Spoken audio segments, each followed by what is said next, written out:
Halo, kembali lagi di segmen terakhir pada pertemuan ketujuh kali ini. Kali ini kita akan membahas mengenai Suspended Load Sampler.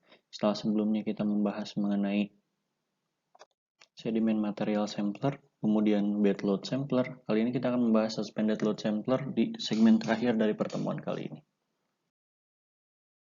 Ini adalah metode-metode atau peralatan yang akan dibahas pada segmen kali ini. Jadi yang pertama adalah Bottle dan Trap Sampler, kemudian yang kedua adalah Pump Sampler, dan yang ketiga adalah Optical dan Acoustical Method.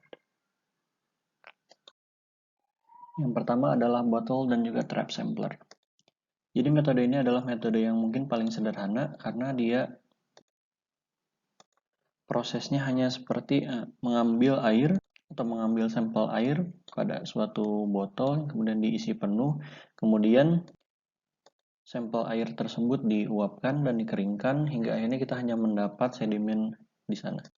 Biasanya dari segi prosedur yang pertama adalah airnya tersebut disaring terlebih dahulu menggunakan saringan yang cukup kecil untuk bisa menangkap dari partikel sedimen atau butiran sedimen. Kemudian sedimen tersebut di oven agar uap air atau agar kelembabannya benar-benar rendah sehingga akhirnya kita bisa mendapatkan berat sedimen kering.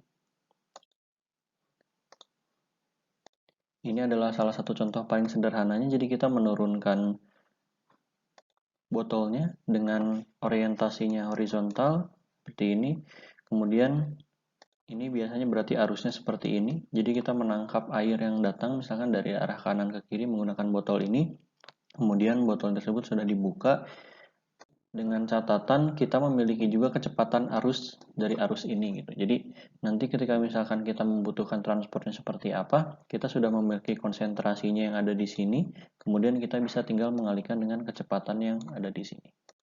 Kemudian dari konsentrasinya sendiri adalah bisa didefinisikan dengan menggunakan persamaan di kiri ini, yaitu C sama dengan G per V, atau konsentrasi dari sedimen tersebut merupakan berat kering atau massa kering dari sedimen tersebut setelah tadi dikeringkan kemudian di oven dibagi dengan volume dari sampel airnya sendiri yang ada di botol ini.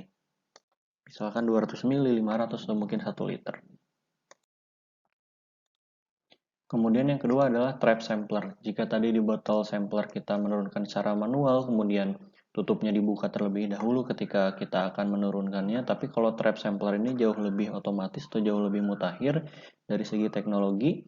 Jadi kita tinggal menurunkan saja, kemudian pada kedalaman yang kita inginkan atau yang kita ingin teliti atau kita ingin pelajari, kita tinggal membuka dan menutup botol tersebut dengan menggunakan sistem yang ada.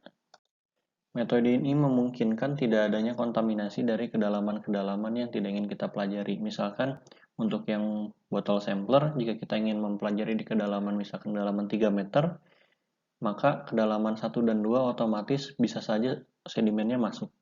Sementara untuk trap sampler, ini bisa kita minimalisasi untuk resiko kontaminasi datanya, jadi kita bisa meneliti atau kita bisa mengambil data dengan lebih spesifik dan lebih presisi.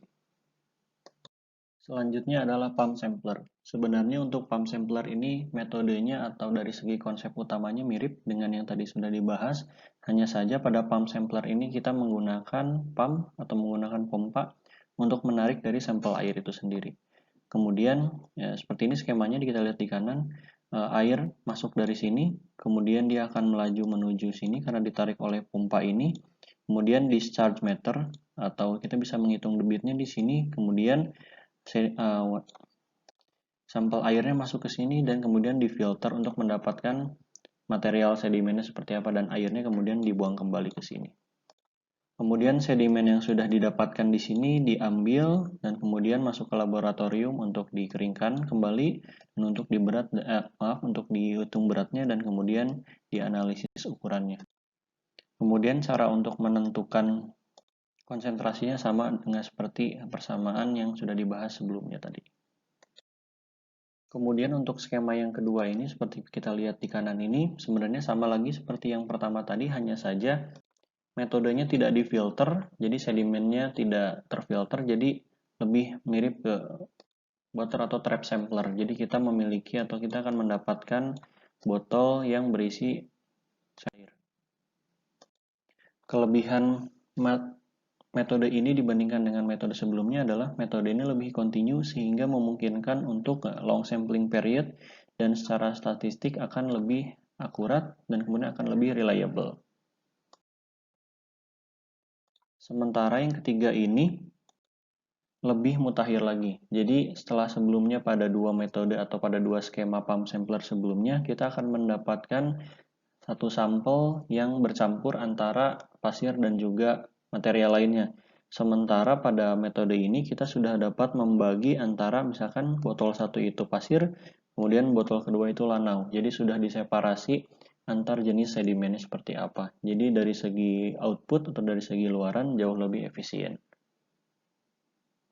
Selanjutnya kita akan sedikit membahas mengenai metode optik dan juga akustik.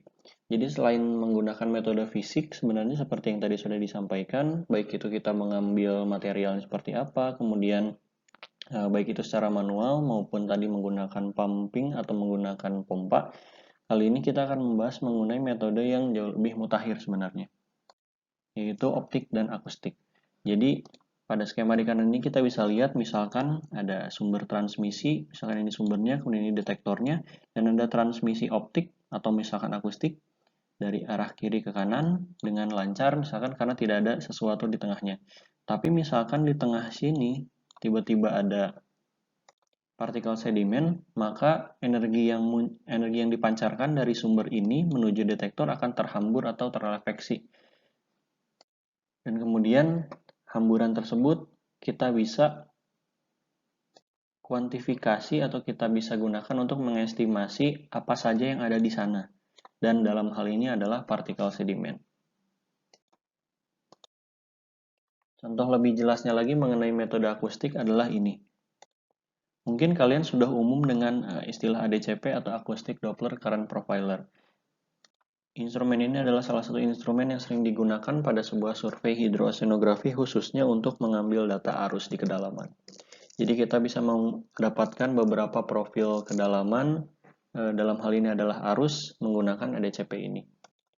Namun yang perlu diketahui adalah arus tersebut didapatkan berdasarkan pantulan energi atau pantulan gelombang suara yang kembali ke detektornya atau ke transmitternya tadi. Jadi di sini ada transducer, yaitu transmitter dan juga receiver, yang dia akan menembakkan gelombang suara ke atas, kemudian ketika ada partikel sedimen yang mengapung, dia akan kembali ke bawah.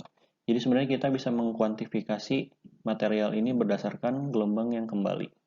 Kemudian ADCP ini kita bisa mounting atau kita bisa instalasi dari bawah ke atas atau juga dari atas ke bawah seperti ini.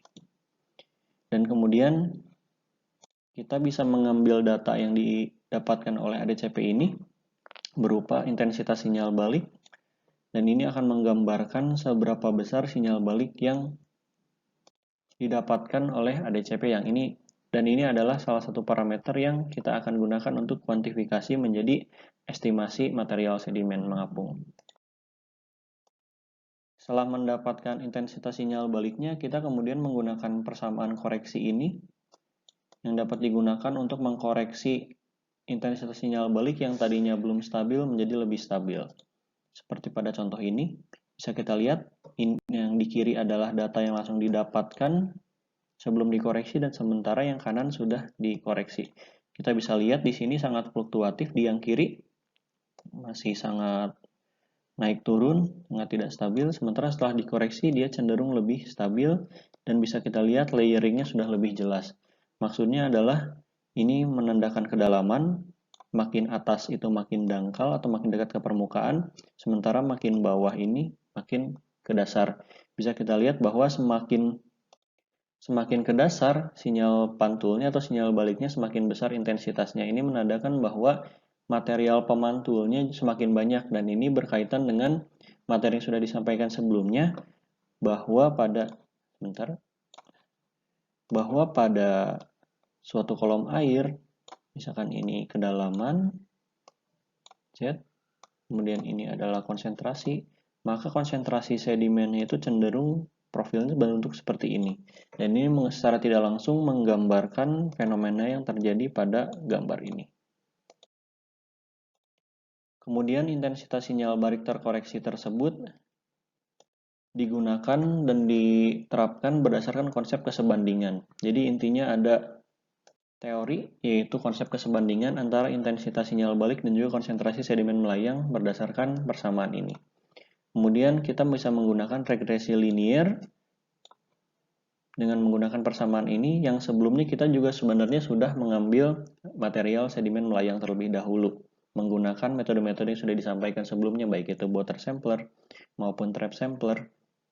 Kemudian setelah mendapatkan sedimen melayangnya atau konsentrasi sedimen melayangnya, kemudian kita juga sudah mendapatkan intensitas sinyal baliknya, kita bisa utilisasi kedua persamaan ini dan akhirnya kita bisa mendapatkan estimasi konsentrasi sedimen melayang tidak hanya satu titik saja, tapi sepanjang perairan, di sepanjang kedalaman kita bisa membuat profilnya dan juga kita bisa mendapatkan secara temporal juga.